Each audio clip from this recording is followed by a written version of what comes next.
So this is a sort of continuation of my previous video where I've talked about creating a guitar pedal in FL Studio's Patcher.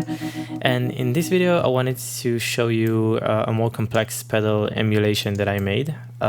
This one is based on Boss pedal Tera Echo, which sounds like alien delay or something like that.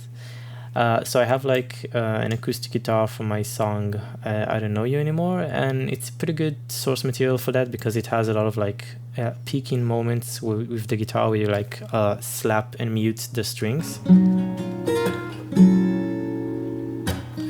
which is great for this sort of sound. And let me demonstrate how that sounds. So this is the Patcher patch, and this is how it sounds.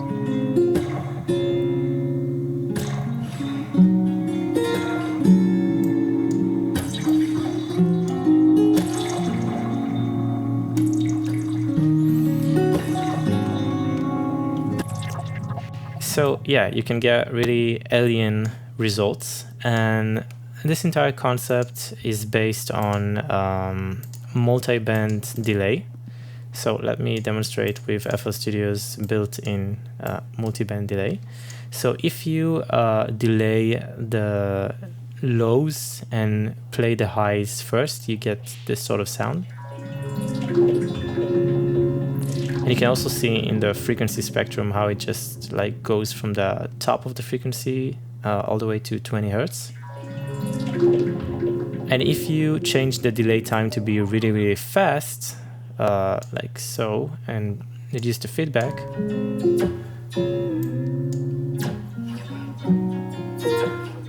you get those lasery zap sounds, which are also pretty common in color bass and stuff like that. I've recently gotten acquainted into that word, so I had a chance to see a lot of Disperser by Kilohertz. So I guess the easy way to make this is to just open up multiband delay and just mess with these things. The linear phase one is great for this sort of sound. The gentle sounds weird. That's because basically what this delay does is it splits the frequency into a bunch of different bands and then delays each one of them in a separate amount of time. But the gentle one lets each band bleed into the other band, so you get like a more smudged result compared to like the sharp result of linear phase. So yeah, let's talk about building this thing, or maybe why should you build this thing.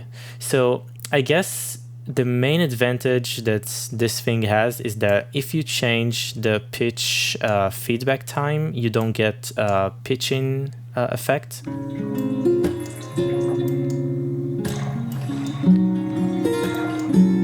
So as you can hear, it's very transparent compared to like this plugin, which does pitch shift, which can be a desired effect, but it can also be annoying. So that's one of the reasons I decided to make it. Another reason is that you have a lot more control. So for example, I can introduce some ducking if I want to. So I can like let the wet signal play as loud as possible, or tell it to play only after the dry signal has stopped.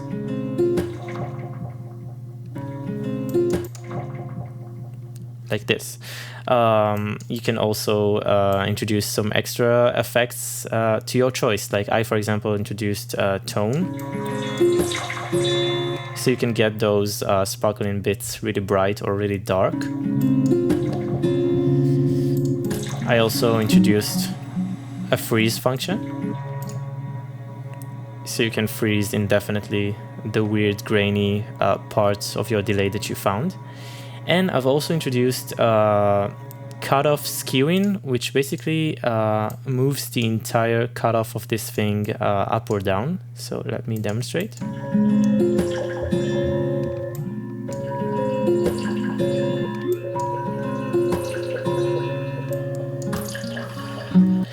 And I've added some increased control over the filtering of this thing. So let me show you the basic concept of how to build this thing. So in order to build this, you're going to rely heavily on the Fruity formula controller, which is this thing right here. And there's a great formula which I've seen of some guy in YouTube. I'll link to his video. Basically what this formula says is that C, this knob, is going to have the value of between A and B. And what this means is that if I move this knob to 0, it's going to have the value of A, which at this case it's 0.1. And if I move it all the way to the top, it's going to reach the maximum value, which is dictated by B, which is 0.52. So what this thing allows me to do is it allows me to create one knob here on the surface, which is called time. And then I can send this knob to every one of these formula controllers C parameter. And then I can, thanks to A and B, create different delay times. So for example, since we want to delay each band separately, I have like, for example, 2 of these. So as you can see, one is going to have a minimum value of 0.1 and the other is going to have a minimum value of 0.1219 and a maximum value of 0.58 compared to 0.52. And basically this allows me with one knob to just shift the delay times of every single one of my delays relatively. So in order to create this effect, I basically have 9 delays. I'm going to mute the dry signal. I have 9 delays, which are all doing the same thing. So let me put on 2, for example. And the key difference is that they have a slightly different delay time, which is what makes this thing work. So if I move this knob, it's going to change the delay time. And this one, for example, has the maximum amount of like 352 milliseconds, but another one would have a much higher value, like 1000 milliseconds. So this is the key concept here, basically taking a lot of these formula controllers and just setting different values for their A and B, so that way the same time knob can create different values for the delay time. So each one of these is connected to the time on my delays. And then each of my delays goes through a bandpass filter. So if I open up a few, you can see them. And each filter is responsible for a different section. And the thing is, this sort of setup allows me to control a few things in the filter. So I'm controlling, for example, the cutoff of the bandpass. I'm controlling the Q, which is the resonance, and I'm also controlling the slope, which is how sharp, how narrow the bandpass is going to be. So that way I can link these 3 parameters to, well, I can link the resonance and the slope to 2 knobs, and these control the resonance on all of my filters.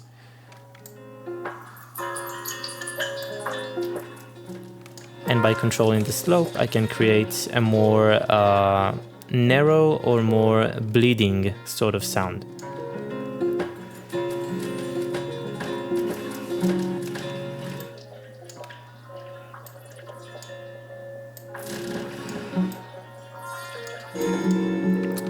Now, the thing is that if I want to move the cutoff, I need to do the exact same trick that I did with the time. So that when I move the cutoff, each one of these bands move relatively to where it's supposed to be, like so. So let me take another band, like a low band, and you can see that they all move sort of an equal amount, so that they all occupy different spaces in the frequency spectrum. So let me demonstrate.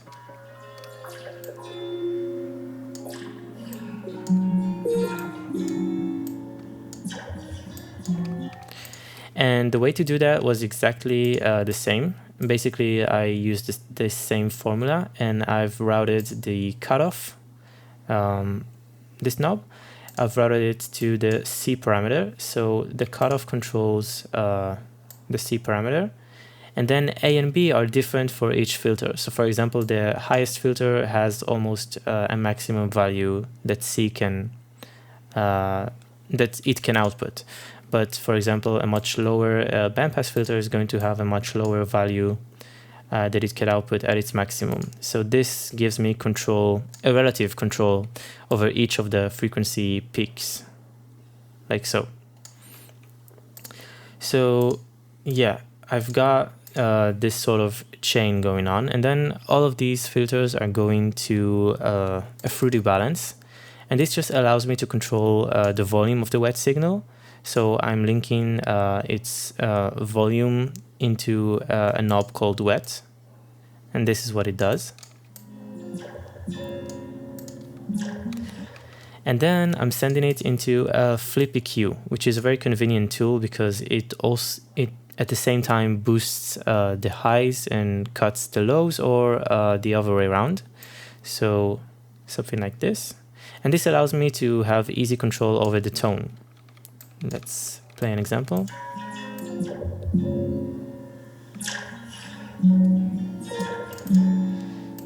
So what I'm doing is I'm linking the tilt of this EQ, which is this parameter, to the tone knob here. And that way I control the tone of the wet signal only, of the effect. After that, I'm sending it to a compressor, which basically is just there to make sure I don't get it to sound way too loud. For example,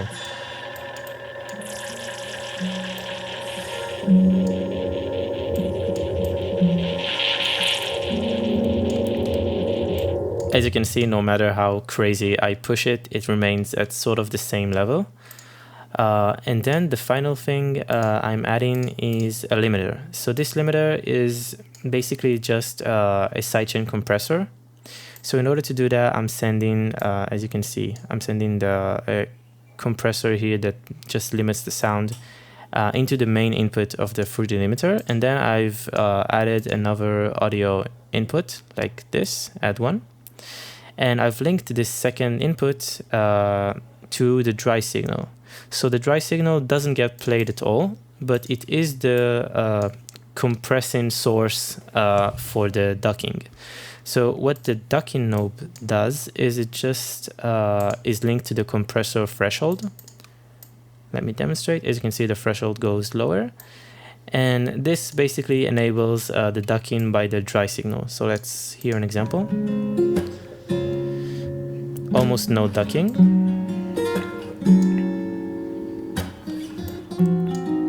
And then a lot of ducking as the threshold goes lower.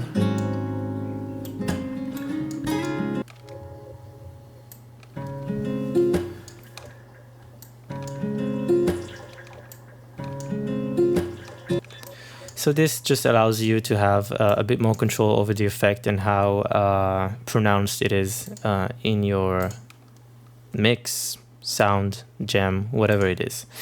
And then I've also linked the dry signal, which goes straight from FL Studio to this Fruity Balance plugin, just to also create a capability of controlling the dry signal.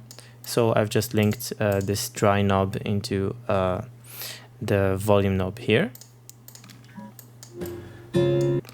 But the dry signal also goes, except from straight to FL Studio and to the Fruity limiter that just helps with the ducking, it also goes into another limiter. And this limiter also has the ducking linked to the compression threshold to do the same effect. But this limiter goes into the ROM River plugin. And this plugin has a nice capability of, if you enable the freeze function, it's going to freeze whatever incoming audio happened. So let me demonstrate. I'm going to enable the wet.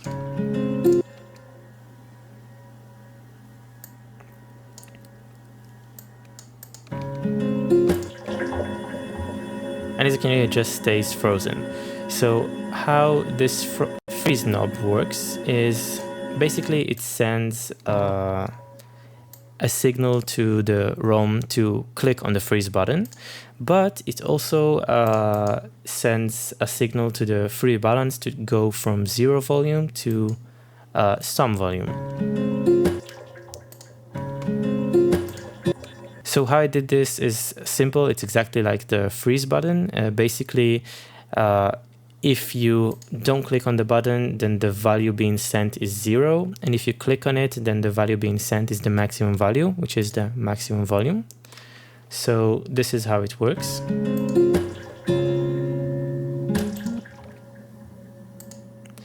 And it's always recording because the audio is being sent either way by the dry signal. It's just that it's not being played out unless I click on the freeze and enable the volume right here.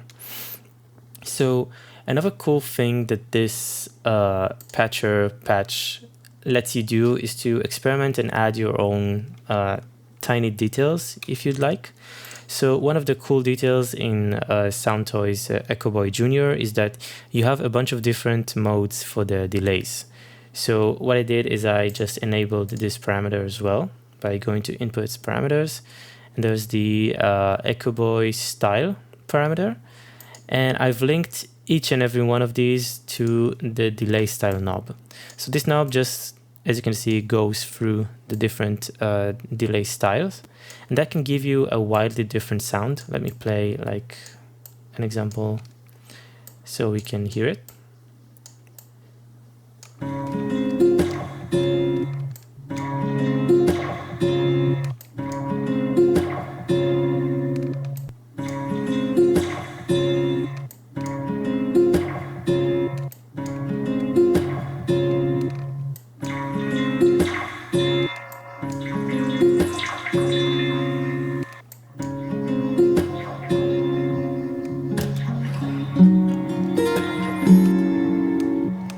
And this already gives you like so much capabilities and flexibility in terms of this effect. You can go very pronounced or very ambient. You can duck the main signal so that it doesn't get in your way, and you can brighten its tone so that the highs aren't too pronounced.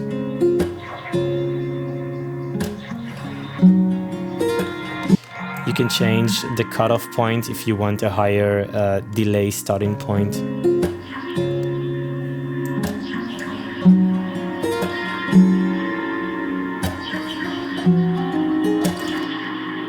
And you can freeze it indefinitely. So personally, I think that this is a really cool example of what Patcher can do. This does take a bit of time and effort combining all of these lines together, and also like getting the values of each formula controller A and B to be exactly right so that they all match exactly what you're trying to do.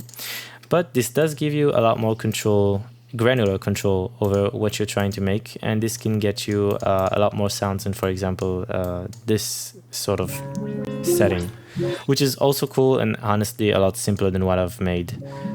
So both are great depending on what you're trying to make. So yeah, thanks for watching. I'll see you in the next video.